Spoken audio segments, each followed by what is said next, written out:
Hey everybody, this is Andy Duffey, pastor of Antioch Church of the Brethren, and I don't have Pastor Bobo with me tonight. It's pretty late, and I'm sitting here by the open window, just looking out at the night, and thinking about all the things that are going on in the world, and thought I'd bring your daily devotion, or nightly as it is right now. Um, we've been talking about the things that are going on in the world, the age of pandemic that we live in, and how being in quarantine, a lot of us might feel a little cooped up. These walls are comforting when we need a place to call home, but then at other times they can feel like we're in prison or something, right? And we can't get out. We can't get out. I'm feeling some of that both ways. I'm kind of an introverted guy. I like to have my own space, my own time to myself. At the same time, I really like having good conversations with people, being able to go out, being able to interact, um, being able to pick up on people's facial expressions and mannerisms as we all try to communicate how we're feeling and how we're dealing with these things. This week between Palm Sunday and Easter, we call Holy Week. Since at Antioch we've been kind of celebrating things a little bit different this year, since our Lenten series was about the whole last week of Jesus' life spread out over a month and a half. We're kind of in a weird in-between place. And yesterday I talked about the idea of Jesus and his incarnation as God becoming flesh and closing that social distance that we're practicing, right? There's a certain distance between us and God is interested in closing that gap, closing that distance. No walls can separate us from God's Spirit, not even a screen window, not even a virus, nothing. The incarnation is proof of that.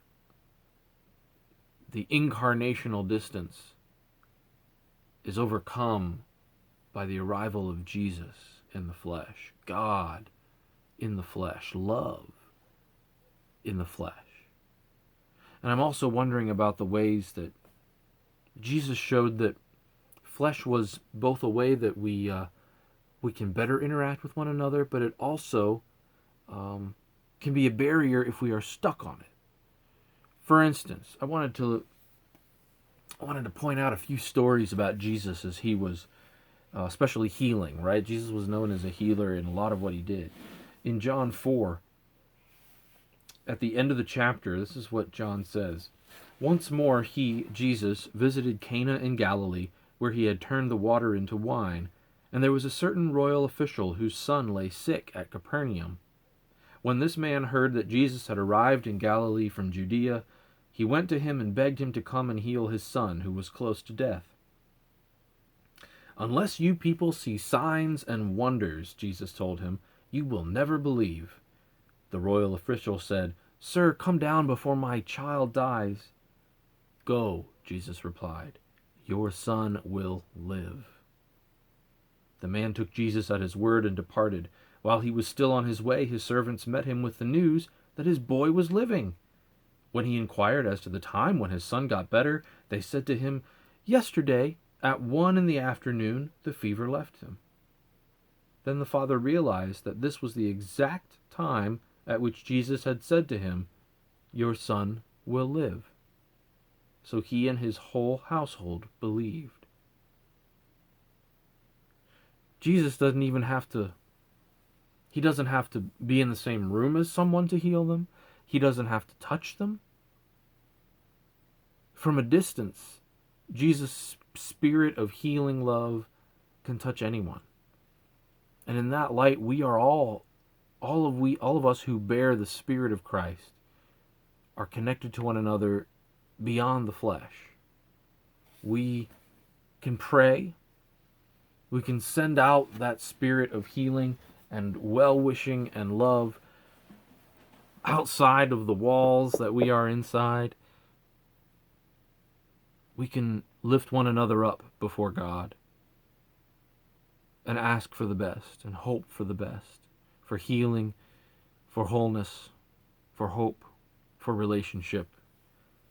And I hope that we are. I hope that we are praying for one another, knowing that even though we can't be with one another, these walls do not keep us from being in touch in a deeper sense. Now, I'm also reminded of Jesus does things like this several times, right? Places where he heals people just by saying they are healed. He doesn't even have to know who they are. He sends healing love in the Spirit. In the Gospel of Mark, there's a scene where he does just that. He heals a woman's child from a distance. And then in the very next passage, he goes on to heal a deaf and mute man, and he does it by not just saying be healed, but by spitting in the mud, taking it in his fingers and touching the man's ears and rubbing his eyes and his tongue. And that's how Jesus chooses to heal him. There's no distance there. He is right up in the man's business. So sometimes Jesus is healing from far away, and sometimes Jesus is right up close in ways that I doubt many of us would be very comfortable doing even if there wasn't a coronavirus. All this is to say that God's ways are beyond us. God's healing love and healing power fits the situation we find ourselves in. We might feel that we are bound, that we are limited by the situations we're in, and maybe to some extent we are, but we need to know that the Spirit calls us to think outside of the box or the walls. How can we lift up one another in healing love? Can we call? Can we deliver things to them? Can we pray, believing that it makes a difference? And when all this is over, I hope that we can come together in a more incarnational way and actually physically be with one another. Because sometimes God does call us to touch. And the power of touch can heal and affect people in ways that other things won't. But for the time being, let's be creative and let's pay attention to what the Spirit is calling us to do now for those around us. Let's not focus on the limitations of the walls. Let's see what the Spirit is asking us to do now. Because with Jesus, there is no distance. We are all connected in the same spirit of the love of God. So go and pray and be connected. We'll see you.